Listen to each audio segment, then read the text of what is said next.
Recovery Sort Of is a podcast where we discuss recovery topics from the perspective of people living in long-term recovery. This podcast does not intend to represent the views of any particular group, organization, or fellowship. The attitudes expressed are solely the opinion of its contributors. Be advised, there may be strong language or topics of an adult nature.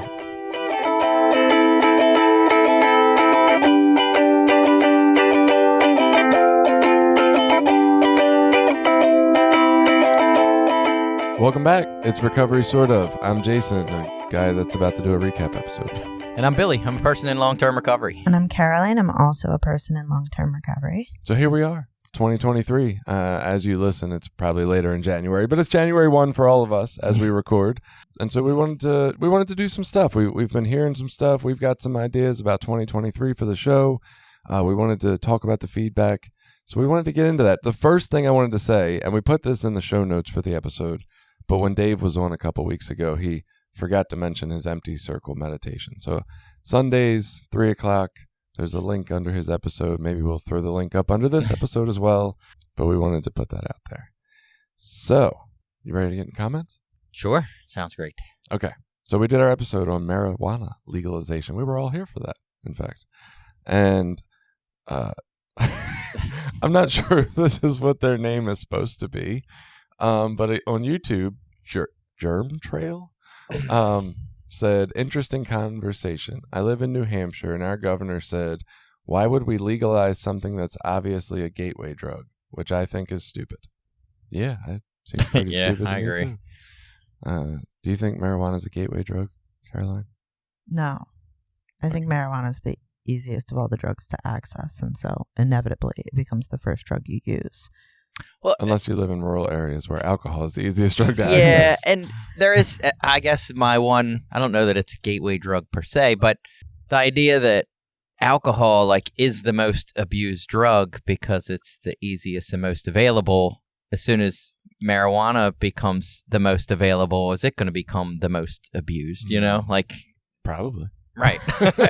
Probably. So, At least yeah. in 20, 30 years. I mean, you might have a population flip that needs to happen first. Yeah. And then, but there's the flip side of that is if it's legalized, you're sort of taking them out of that illicit drug community. You don't have to go to seedy neighborhoods or, Right. your bad, friends to get, drugs. You can just go to the store and get it. So it keeps you out of that community of people. So anyway. We get some interesting comments. So this was just somebody who reached out to us, Thomas. He says, hello, just letting you know you're doing a real good thing, helping others. It's a battle living with the recovery process. I have been 4 years clean and sober after a 30-year addiction. Lots of people just get lost and feel alone, just don't know where to go or who to talk to. So keep what you're doing. It's a great thing. So thank you, Nice. Thomas. Thank you. Appreciate it. We had someone, I guess that's Joan, suggested a topic. Would like to hear more about xylazine and other new cut agencies being used besides fentanyl. Because of xylazine, rescue breathing after naloxone is extremely important, which is incredible because we did an episode Right. about that. Damn. She must not have heard that episode yet. She might have Or was said the that comment before? Yeah, I think Nice. it might have been. That's Wow. crazy. I guess that's what happens when it takes this long to get around a recap. You've already done everything. So this was interesting. I won't read the entire comment, but a guy, Jeremy, reached out to us one morning through messages and asked if we were on 98 Rock, which is the local rock radio station around Baltimore here. station. Yeah. And I was like, no, we're not. And he was saying that he heard somebody on there that said they did a recovery podcast in the Baltimore area. And he was like, I just knew it was one of you guys or whatever. And I was like, no, it wasn't us. But I was like, damn, how many recovery podcasts are in the Baltimore area? I don't know. But no, he said he listens to us and he loves the podcast, even though he's in AA. And then he put some big old side eyes on us. Yeah, for our bashing of that must have been before the bashing of the Promises episode. Sorry, Jeremy. Another topic suggestion from Mateo. Hey guys, this podcast is incredibly relevant to recovery and what it's like today in the 21st century. Kudos for taking risks and controversial topics. So maybe not a podcast topic suggestion, but a way to give us feedback. Anthony reached out to us and had some incredible numbers. He got his Spotify Wrapped or whatever at the year end. Yeah. And he had listened to 7,563 minutes of Recovery Sort of. Wow. Is that more than we did? I don't know. I think he listened to the entire thing. Thank you so much. That's incredible. So yeah, he said in 3 months he's listened to almost all of our episodes. He was on number 147. Wow. In That's awesome. 3 months. Pretty intense. That is crazy. That's like multiple episodes a day. Anthony, you might be sick. He said he's not up to date yet, but he will be this week. We need to come out with a quiz That for is awesome. are you addicted to recovery, sort of? His sobriety date is November 19th, 2019. And the first episode he found on Spotify is dated November 17th. So he figured he would be an addict about it and binge every episode. Nice. Yeah, awesome. Okay, you guys ready for some fun feedback? This is about the clarity statement episode we did 8 billion years ago. I don't even remember that. I know. I mean, I kind of remember we talked about it, but I think that was even before we had good equipment. I know I hate the I clarity think that was a statement. topic I suggested. It might have been. I think it was. I don't think that's changed any. I don't like it. Well, we got some lengthy feedback about Nice, that, okay. which is interesting. So it's from William. He said, "Sorry I didn't get to see your video sooner. Here's my take on the clarity statement. First, this is neither fellowship or conference approved. As such, it has no place being used in any meeting, as only NA-approved literature should be used in meetings. To use reductio ad absurdum," words I don't understand, "if we can use this, can we use other unapproved literature? Religious texts, Mayo's Little Red Book, the Turner Diaries? Using it in meetings is a strongly implied endorsement." Any thoughts about that?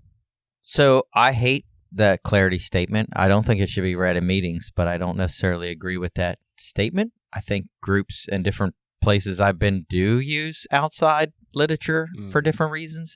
I mean, maybe that's endorsement. I guess that's all up for interpretation. But there's nowhere in, I guess, that I can see, and we did the traditions episodes, that says you can't quote or read anything from material that's not NA approved. Like, that's not a fucking law somewhere that you That can't is read interesting. outside material. Yeah, but we do say that in our meetings, or I've heard that in like group consciences and stuff, like only NA-approved literature can There be in was- the meeting or something. A women's meeting down in the Parkville area that used to do readings that were not NA, like just kind of like more Right. wellness, Yeah. spiritual readings at the beginning of their meeting. And they were doing that for years. And then at some point, they voted to stop because it wasn't NA approved literature. Yeah, I mean, to me, that's all the autonomy of the group. Like, if Right. your group decides we don't read anything but NA approved literature, that's fine. Huh. But I don't know that that's, I'm with again, you. as we went through with the traditions, I'm totally with you on there's this. nowhere in the traditions Yeah. that says you can't do it. Yep. Whether it's endorsement or not, I don't know. I guess you could make that argument.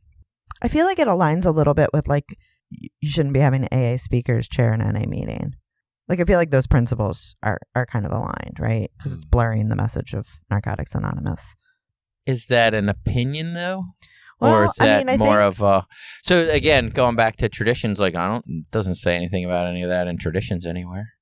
I think there's traditions that and I'm not at all prepared for this conversation, but I think you can make a pretty strong case using the traditions that you shouldn't be having people from AA chair. The interesting Or the reverse. interesting part about the traditions was that what I really learned was that there are no They rules. don't really say anything. Right. Well, they're guidelines.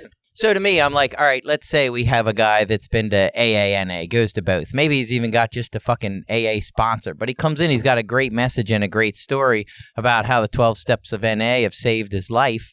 Do I give a fuck? But like, what about I don't know. Maybe I do. I don't. But I'm like, is it more important that he's helping people, or is it more important that...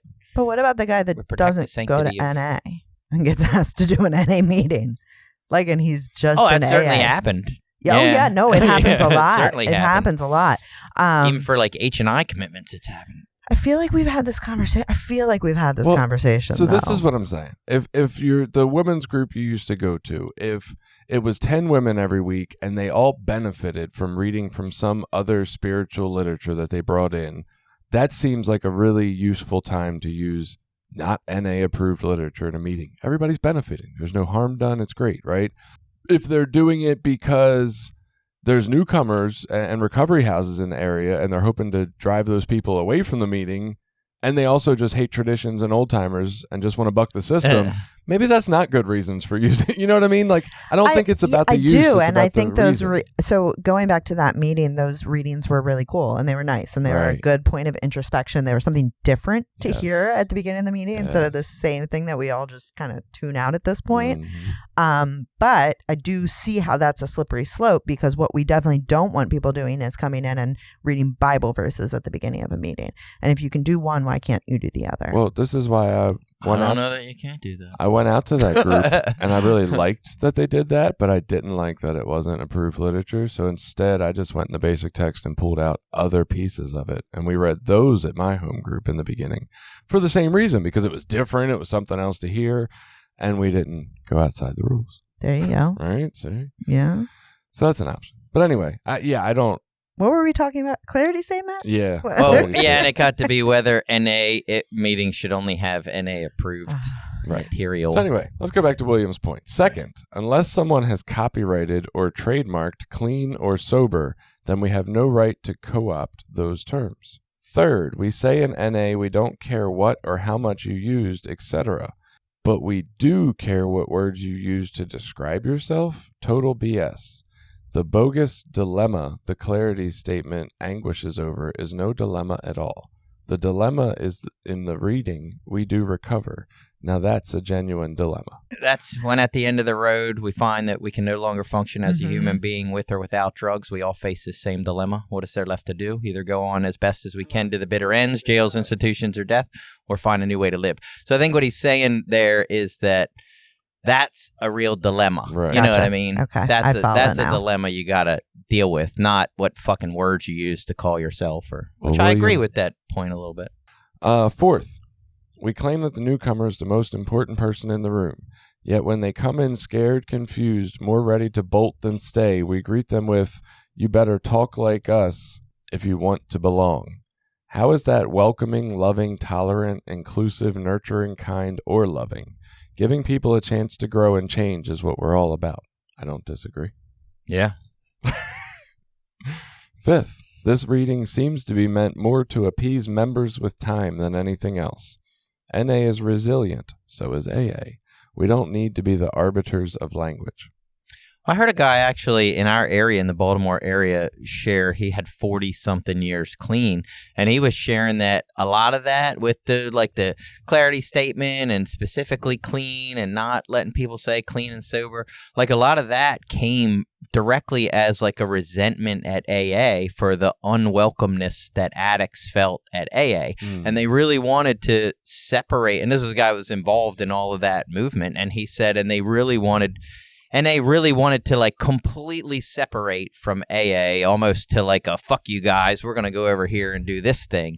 So a lot of that language stuff came out of that. Like they didn't want anything similar to what they were doing over in AA. They wanted to be completely separate and to prove like we can go over here. We're going to call ourselves something different. We're going to do something different. We're going to show you guys that, we can do it too. And wasn't for any specific reason other than resentment. Right. But I love how they masked it with this idea that it was best for the newcomer to not confuse them, because that sounds like how I live in my life, right? Like I want to do shit to manipulate the situation, but I make it look good.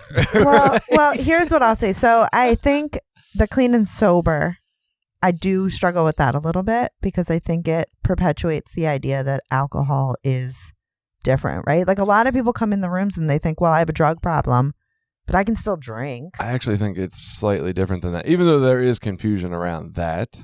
My understanding of those words is different now, because actually what we were talking about, how CNN's broadcast of whatever the New Year's thing, it was sober or sober curious, I guess. They were saying they were going to show less alcohol on their presentation of New Year's. Which was funny, because it ended up they screwed up for some technical difficulties and like missed the ball drop in New Orleans, or the actual 12 o'clock in New Orleans, and so there was all these things on Twitter about how drunk Don Lemon never missed the right. But anyway, the difference was abstinence is not drinking alcohol. Sober is pursuing a healthy lifestyle. Like they're two different things. So I would say that sounds the same as what these words mean. Like clean supposedly means this abstinent idea, but sober is more this kind of idea of recovery, this idea of like seeking a pursuit of betterment. That's the way the article presented it, at least. That's interesting, but I would question whether, the general population interprets that as the definition of sober. You got a point. I mean, I don't know. But yeah, I thought that was interesting that they presented it that way. It should just be in recovery. No sober, no clean, just in recovery. To me, it's like arguments about things that don't matter that much. You know what I mean? Like anybody that sticks around for 6 months and goes to meetings is probably going to figure it out. There's more harm a lot of times, telling people they're doing stuff wrong or pointing out how they're not fitting in or not conforming. In fact, a lot of us come in, we don't want to fit in and conform. We're used to not being people that conform. But how do they figure it out? If you come around enough. So I could still say, is it any different for the guy that comes in and still does his weird ass announcement, I'm a recovering crackhead or whatever fucking words he wants to say? Named Paul. Yeah, right. Those guys that do that, like to me, that is, if you're going to point out like dangers, like that's just as dangerous because he's just separating and wanting to be different and wanting to be outside the norm, But I don't really care what anybody calls himself. Don't even call yourself an addict. Just say your name is whatever. I'm not going to kick you out of the meeting or get hung up over any of that bullshit. Yeah, I think when the justification that people will figure it out eventually, I think that works because to some degree we try to pull people into alignment so that they're all saying the same thing. And so that is the consistent message that people do hear. And even if someone's not calling them out specifically, they're going to enough meetings where they're hearing 98% of people say the same thing and they kind of fall in line. But if someone could make the argument that if we step away from that and we stop trying to get people to speak the same way, that so many deviations would start to occur that like there is no consistency and then people are just all over the place forever. And I mean, right. Does it matter is the ultimate question. You know what I heard in there? The same thing I hear anytime I hear an argument against like being good to other people and humanity. It's just like, fear, we're all going to die. Right. It's all chaos. It's just going to go to hell. Chaos. Total chaos. Let me finish this damn email. Finally, I have been clean and sober for 32 plus years. Clean and sober. There he goes. I take my recovery very seriously. I attend meetings in both fellowships and have since very early in my recovery. I do not struggle with reconciling the two. I also really don't care what propels someone into 12-step recovery. I've been in NA meetings with porn addicts, food addicts, sex addicts, sugar addicts, and video game addicts. Again, I really don't care what or how much someone used. If we as a fellowship can help, we owe it to ourselves and future members to do so. I refer to myself as an addict in NA and an alcoholic in AA out of respect, not out of fear of being ostracized. Many AA members do use other substances recreationally or addictively. Not my problem. If made aware of that, I choose not to seek their counsel on recovery-related subjects. Many NA members also self-medicate. I engage them similarly. I don't want them to leave or fail. Many do find paths to abstinence. That's my hope for everyone who shows up, but we each have our own journey. Implying that someone's journey is wrong is anathema to recovery. Yours in recovery, Bill E. Sorry, Bill, we've been calling you William because that was what I saw at the top of the email. But you're Bill. And you use the word anathema that I got to look up at some fucking point because I don't know what it means. Don't know what that word means. Yeah. God damn it. Thanks, Bill. No, I do appreciate the thought out response and that he's opinionated. I mean, I agree with most of that. Yeah, me too. I don't disagree with a lot of it. I don't really like the clarity statement or see the purpose of it. Yeah. And most of those multiple identities of addiction come out of treatment anyway. You're addicted to this, that, another thing. You're cross-addicted, dual-addicted, right? Whatever. That's all treatment words.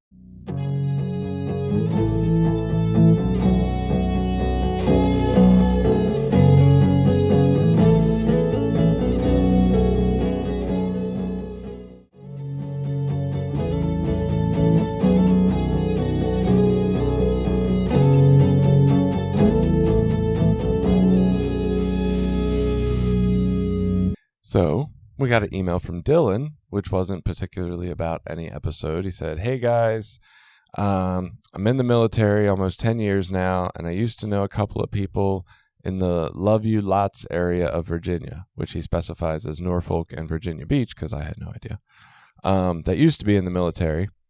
But I need some guidance as far as the intersection of military versus recovery community. Is there anyone you can recommend? Is there a podcast I missed? Do you know anyone I could reach out to?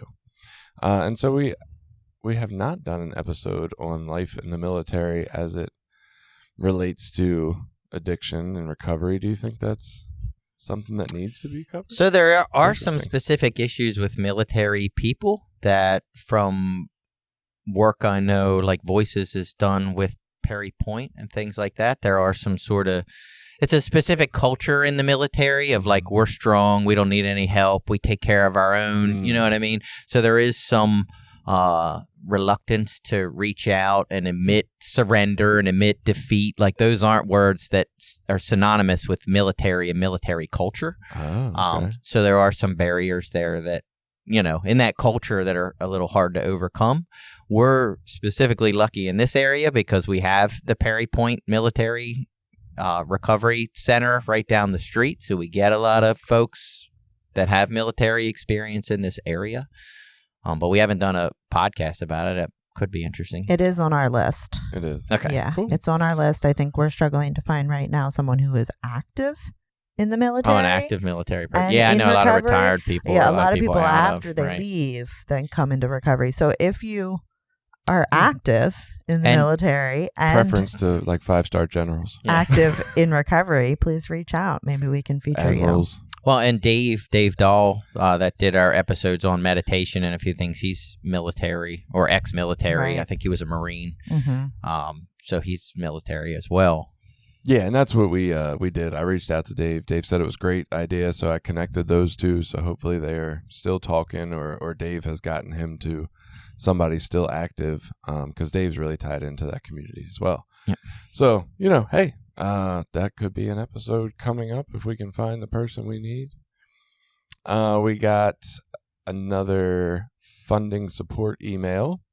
So the Recovery Sort of funds are supporting Sean.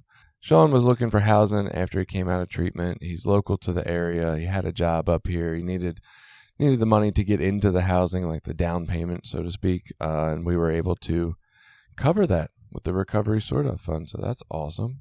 So we got a message from Amber. Don't know if you've ever covered anything about this, but I was court ordered to a recovery house, as was my husband. We went to the same program, just different houses. Him to a men's house and me in the women's. He got kicked out after 4 days for being married to me. The only reason I wasn't kicked out was I was there longer. We were not allowed to associate with each other, even though we were married for years at that point. That seemed like a pretty stupid-ass idea. Yeah. Just that. Well, I mean, I don't know if it's worth a whole show, but like, what I wanted to do, because somebody pointed this out to me a long time ago, was that there's like a lot of insurance fraud that exists because of these court-ordered placements in rehab, because Okay. people will be selling drugs, so they'll have drug charges, but then they'll get court-ordered to rehab, but then it's insurance fraud because they have to go to the rehab, and the rehab has to diagnose them with something, some sort of withdrawal, even though they're not having it. In order for them to be, so yeah, I wanted to do an episode all about how this court ordering of people into rehabilitation facilities is a problem. Yeah. But So I guess I wasn't it's hard aware to get they somebody can to talk to. court order people into halfway houses or recovery houses. I guess so. Huh. Yeah, I didn't even I know don't that was all a the thing. ins and outs either. Right. Yeah. It might have been part of like a long-term program. Like if you get court ordered to drug court, which we did an episode on, maybe part of the drug court process is like you have to follow these stages. Yeah, and I'm trying to think, like so I was court ordered to like an alcohol program, and I was court ordered to like IOP, but never anything inpatient, and I was allowed to pick. Like there was multiple choices, and I just picked which one I wanted to go to. It wasn't a like court order to a specific one. Some recovery houses qualify as treatment, and so I would imagine if someone is court ordered to a drug treatment program, there's specific recovery houses that would check that box. Yeah, well, and I'm guessing with their situation, like I guess I'm thinking, well, they probably or maybe didn't like. They should have had a choice of the recovery house you went into, and you think you would go talk to those people and go, "Hey, we both got to come in, and we're married. Like, how's that going to work?" Before you got there, and they're throwing people out. Like, was there not information shared up front? Like, there's too much missing out of that story to know how that ended up that way. I know at inpatient facilities, you can't go in as a couple. I know I encountered that in my using when, me and my boyfriend were both trying to get treatment. We couldn't both get admitted to the same facility. Which is ridiculous. I mean, it's not, though, because that's a huge distraction. Like, if I have my significant other with me in 28-day rehab, I'm not having to kind of step outside of my box and be outside of my comfort zone to make connections. How are they going to have rehab romances if their fucking spouse is in there? They're not going to be able to find their new sober partner.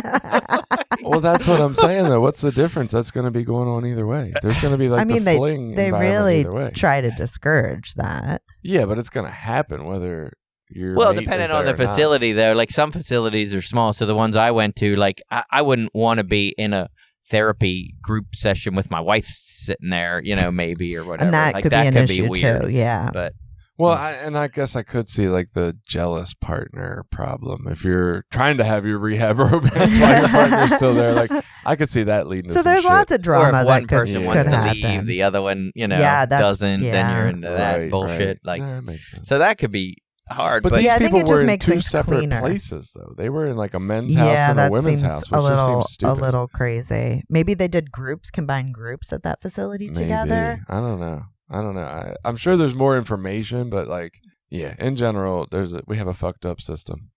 Yeah. I'm sorry that happened to you, and I'm sorry it happened to everybody else that it's happened to. Yeah, when it's like court order to meetings, like my understanding of that was you went to whatever meetings you wanted. Right. You didn't have to go to specifically NA. You didn't specifically AA. It was just 12-step meetings. So, Yeah.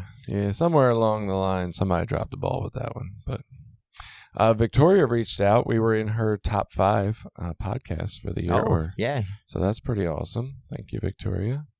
And we talked with Austin, who has experienced some tragedy in his life, and we're looking into doing an episode around that. So we got a comment on YouTube on our Tradition 1 episode, and Eric said, "Awesome. Thank you guys for this episode. Just happened to stumble across your podcast today, and I'm extremely grateful I did." I can only assume that he was having a debate with someone about what Tradition 1 means, Right. And we proved him right. Yeah.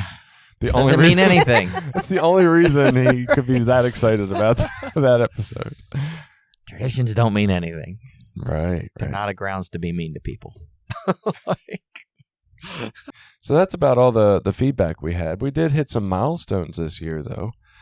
We have 50,000 listens all time. That's crazy to just even think about. That's like a football stadium full of people. Yeah. Or full of listens. Maybe it's fewer people. One time. Listened a lot.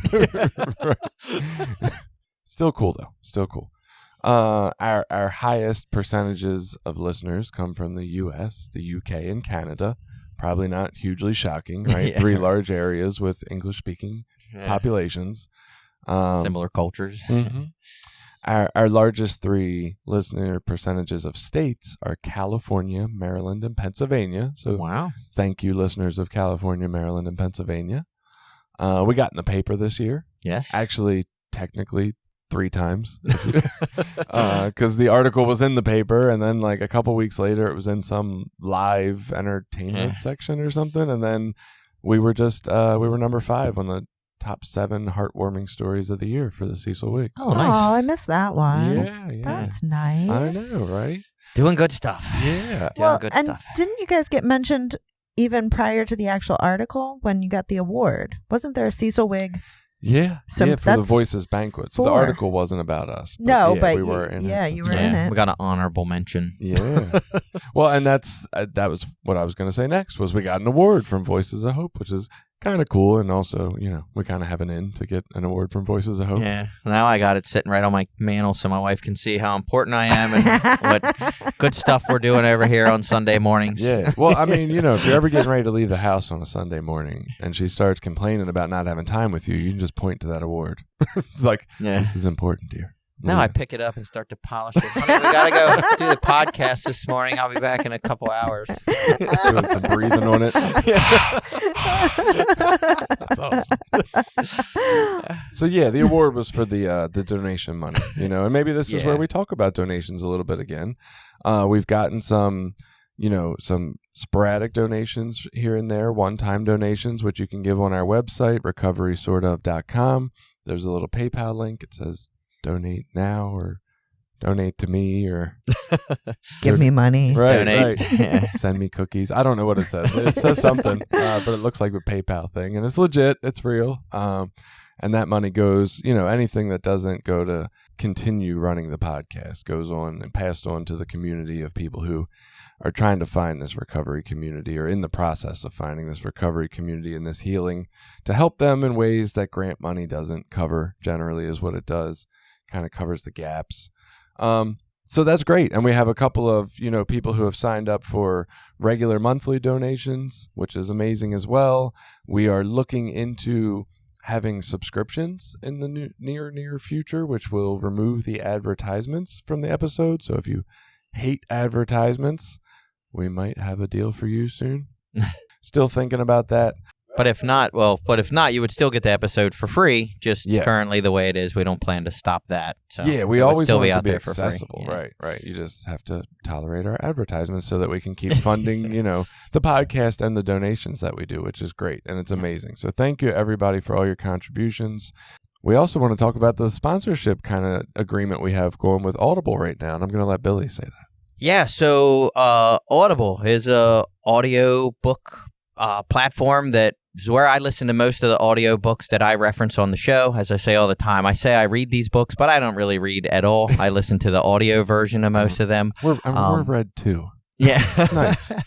Yeah, it's easy to be read to while I'm driving in the car. Is where I listen to most of them. So almost all the books that I reference on recovery, my library's full of these books about recovery and addiction, and some of the ones I still go back and listen to over at different times. But we want to see about getting into some sort of sponsorship program with them to get money.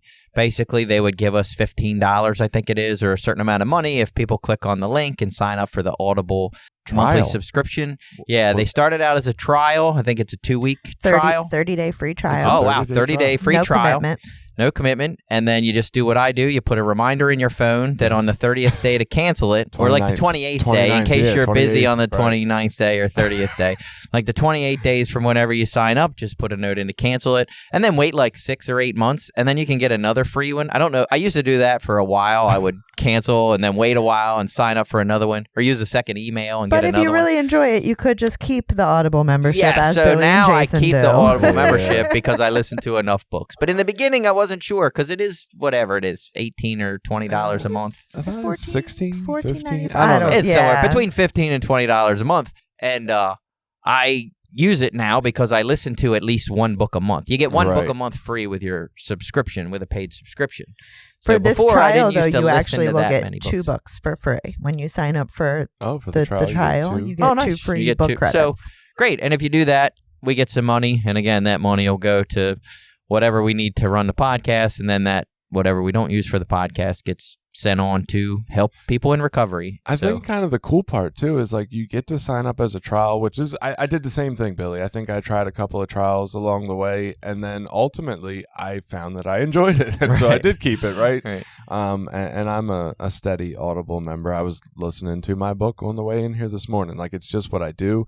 But the cool part is, like, you don't have to pay any money out of your pocket to help us, right? You can just sign up for the trial, get it free, cancel it, and we're good. But if you do enjoy it, like Billy and I do, and you love to overthink everything, like, go ahead, keep it. Yeah, and some of the people we've had on, Bruce, his book was on there. Now, I can't think of the name of the book at the moment. Do you remember? Don't Count Me Out. Yeah, Don't Count Me Out. We have Brooke Seam is going to be on a future episode. She has a book, Side Effects May Occur. Like, both of those books I listen to on Audible. So their books are on there. Hopefully we'll get some future artists. We want to get, my plan or hope would be to get Gabor Mate to come on at some point. That would be awesome. So he's got a bunch of good books on there. Really so I think I have 2 or 3 of his books in my library. I want to say David that came on and talked to us about the his weight book. of air. Yeah, and rest in peace, David. Yes. I do believe his did come out after I ended up reading it on Audible, so I think that's out there as well. Yeah, so go forward. You guys will start to see links coming up in the show notes on the website, linking you to any books that have been mentioned in episodes. So keep an eye out for that. And then also, people can, if you just want to sign up for a trial right now, you can go to www.audibletrial.com/recovery sort of. Everybody who thinks that it's impossible to remember that, reach out to me because I'm arguing with Caroline that nobody can remember that. It's really simple though. It's recovery sort of. I mean, now I said it backwards. audibletrial.com/recovery sort of. That's what it is. Yeah. I said recovery. It is. Sort of It's very simple. If it you want an audible trial, we just confused with the shit recovery sort of. All right. Link in the show notes. Yeah. Just look below the show. The link will be there. You're good. Billy, you've heard that we were in the top 5 recovery podcasts for men or something? Oh gosh, I wasn't prepared for that, but yes, I don't even know how I came across that. I think I was on a recovery site or looking, because I listen to different recovery podcasts, or I'm always looking for different recovery podcasts, and came across the thing, and we were listed as the top 5 recovery podcasts, Nice. in the country, which was pretty interesting. I wish I would have had the link up. I could tell you, but yeah. So I had shared that on my social media. And it's just interesting to see, like, wow, people are actually listening to this, because originally it was, to me, the only people listening are like our friends or people that want to be nice to us that live here, or people that work at Voices of Hope because they want to hear themselves. and that's about it, Right. But to hear like people in other states, other countries, other places are listening is pretty incredible. So in 2023, we're aiming to get on the women's list. Top 5 recovery. More inclusive. Yes. Jenny and I are charging forward with that goal. Nice. So, some of our Spotify Wrapped for podcasters, our podcast was in the top 5% most shared globally. I think that just means I share it a lot. I'm assuming. I can't imagine it's just you, though, because everyone's sharing their podcast the way that you're sharing, Jason. Are they? I mean, anyone who's trying to have a successful podcast is sharing it a whole heckin' lot. So it's got to be more than just you. You're in the top 10% most followed podcasts, which seems incredible to me. Yeah, I saw those numbers. I'm like, this can't be real. It's not to me that it can't be real. It just makes me question, like, God, what are the other 90% doing? Sorry, but damn. So here's when I talk to people about like our success or what's working, it hasn't been like all of a sudden all these people started listening. We've been doing this for 3 fucking years. Yeah. And it's just been us showing up and continually putting out content on a repeated basis. And keeping it interesting and fresh and new and not just regurgitating the same stuff. Yeah. So it keeps people engaged. And, if one person listens and they tell 5 friends and then one of those 5 decides to listen as well, that's how it grows. Yeah, I think Billy's right. People don't listen to us because we're good. They listen to us because we just keep showing up. Right. Like, these guys have a lot of episodes. They must be good. Right. It's a false assumption there. So our podcast saw gains, right? Like we're in the gym. Plus 331% listeners. Wow. That's right? great. That is big. Well, the other thing I wonder about is with the amount of content we have out, how much does that push us up like in algorithms and things like that? You know what I mean? We have so much now for the, what are they called? The SEO? Search word optimization stuff. Engine optimization. Yeah, search engine optimization. So we've done enough episodes where now if you start to search up, like it used to be kind of hard to find us. If you tried to search up recovery sort of, it didn't just come up. Now if you Google it, it comes right up.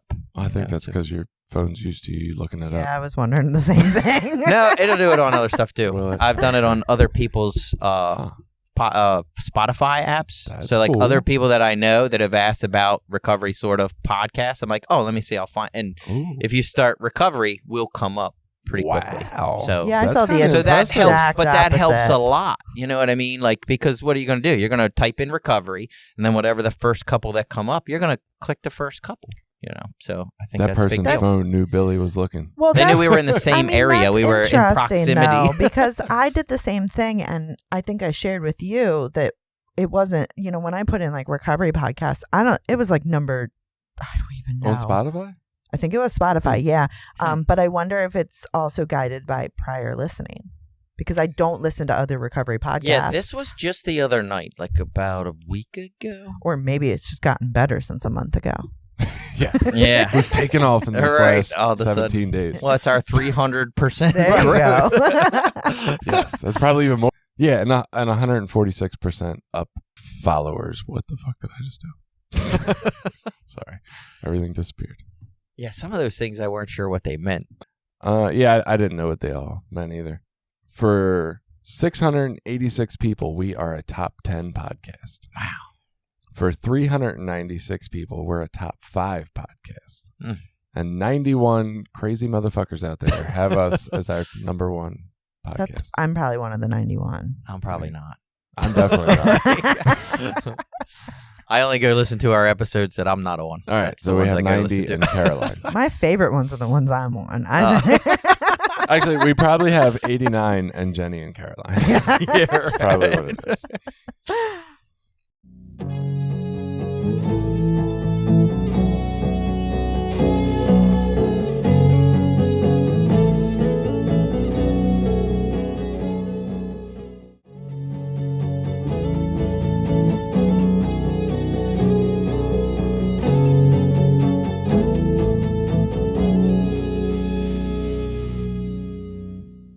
All right, so 2023. What are we doing for 2023? Are we doing the spiritual principle thing? I think that's what we decided, right? We're just going to keep rolling along because there's like, I think there's some person who said there was like 46 spiritual principles, but then there's like a book that says there's 58. And My wife would tell you there's 26 spiritual principles in the 26? basic text. Well, Well, that's just in the basic text. that's at least enough to get us through 2 years. Yeah, so that's what I think it's 26. Can- Anyway, can you ask her for a list so we can make sure we don't? I'm sure she knows the list. Oh, Yeah, okay, she yeah. can make a list for I me. would love the list of those 26.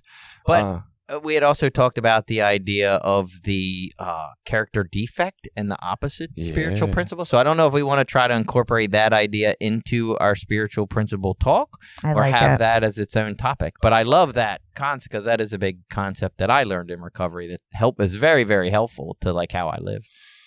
Yeah. I mean, we'll bring in the defect, I guess, and then I'll argue that the principle and the defect don't exist. They're I both guess that's bullshit. what we'll do.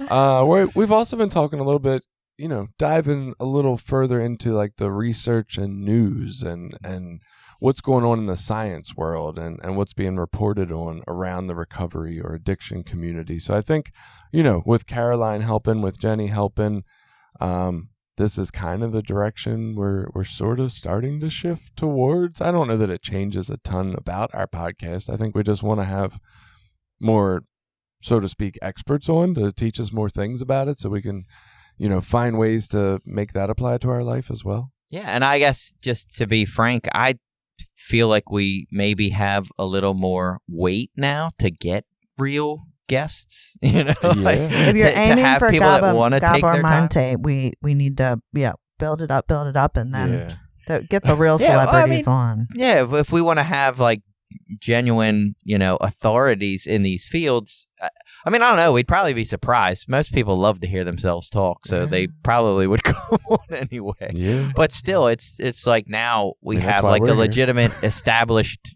platform with Right. years of episodes and things people can reference, and they can see, a product that we put out, and I think that helps. When we're trying to get people, especially people that have like publicists and shit, they're going to have like gatekeepers. Yeah. So hopefully we have some help getting through some of those gates. Yeah. Snowball effect. Yeah. We'll get there. What would be like your biggest get of 2023? What would be your biggest guest you think we could get? I got some pretty big ones. I don't know. I don't even know anybody who is famous. Oh, that does recovery stuff. So immediately I mean, I think Russell Brand. Russell Brand's up like there. Right? that's the big one because he's got a huge following and he does a lot of recovery stuff. And Well, he's very I mean, you could say like Robert Downey Jr., but he doesn't really talk about recovery Right. stuff. Well, very that's openly why. too Yeah, much. that's why I think he. And now Jamie Lee like Curtis. more and more. Well, I was thinking Eminem. too, like Brandon Novak. Like Oh, he's yeah. got a That lot would be going on probably with not his a hard one. recovery houses and stuff, and he's got recovery houses that are local. Fairly local. So to this Right. area. Yeah, we could try that. We didn't get our comedian on either, I know. and We'll get I do back. want to do that. Yeah, because he seemed like he'd be fun. Yeah, Was he that could be from the fun. Voices of Hope? It- From the banquet? banquet. It was, yeah, and I just did not And is feel he in well. recovery? Yeah, Yeah, that's his. He's got a comedy college, and he also does like recovery comedy. What do you call that show? Like not a show, but like his thing is recovery. Maybe he based. could do a short set. Yeah. Because I was Set, not at the that's banquet. word I was I looking would for. like to Yeah. hear it. I also wanted to make sure we thank Stephanie, who runs our TikTok, because I'm old and don't understand TikTok, and it's difficult and challenging. And I don't want it on my phone because China. oh, So well, I have it on my phone just so I can see how many times people like. no, the I stuff don't really on there care or to whatever. watch TikTok either. Right. But yeah, I don't ever I get think on my it. kids do. I'm sure they do. They have to. They're not social media people though. Yeah. They're weird. That's true. They go to the alternative schools, so Yeah. they're not like, they don't have all those Nah. peer influences. Yeah, I don't know, but I do really appreciate Stephanie's help because that's awesome, and I don't know how to do it. So, yeah, social media is weird. Twitter might be falling apart. Who knows? So Yeah. maybe we won't be on there forever, Yeah. but we don't do a ton on So Twitter. I briefly started to get back on Facebook for like a minute because I'm like, well, I should try to do some stuff with the show, and there's some things I could do, and it feels disgusting. Like I don't know You why. like one of my posts? Yeah, I was like, oh, Billy I liked tried my to get post. on there. I got on for like a week, and then it was like 2 weeks, and I'm like, oh, I hate this. It feels dirty. Like, I can't do this, and I had to stop. Like I haven't been on it in a while again. Yeah, So I was trying. yeah. I don't know. I don't get on my own personal Facebook much, but yeah, I mean, Instagram's doing well, Facebook's doing well. I don't know. I hope we have an awesome 2023. I don't have anything else to recap. We love your feedback. Please keep doing that. Keep spreading the word. It doesn't cost anything to like, rate, review, subscribe, tell your friends, tell your family. Those are all ways you can support us without spending a cent. You can support us through donations, obviously, like we talked about earlier. You can just listen, whatever. Yeah. And you're on Instagram as the Recovery Sort of Yeah. page, or Recovery Sort of, Yeah. at Recovery Sort of, whatever it is. I don't know how to do it either. Yeah, and I'm on Instagram as Recovery Sort of Billy. That's the one social media I do have, so you can get a hold of me through there, message me through there. I'm not a daily user, but I will message you back. And Jason does good with messaging back on all the platforms, so Some days. yeah. Some days I'm really good. Well, maybe not right away. Like Yeah. none of that shit's instant. Like, But yeah, I mean, thank you everybody for everything. Thank you for listening. Thank you for feeling like this helps you. It definitely helps us. We've said it a billion times. I mean, this thing just has changed my life and continues to. Thank you for everybody involved in the process. I also want to give a shout out to Cirlce, who sent us a really nice Christmas gift. Thank you very much. That was very special, with a nice little note in there that was really really heartwarming, that someone would take their time to, consider us during the holidays. I'm terrible at thinking of other people during the holidays, so it was extra heartwarming to me. Like, gosh, I'm so terrible at that stuff. So thank you, Cirlce. It was greatly appreciated. Yeah, Billy found a new way to criticize himself. And the apricot ones are fucking incredible. So that's awesome. All right, so everybody have a great beginning to your year, and stay with us. Enjoy the ride. Have a good week.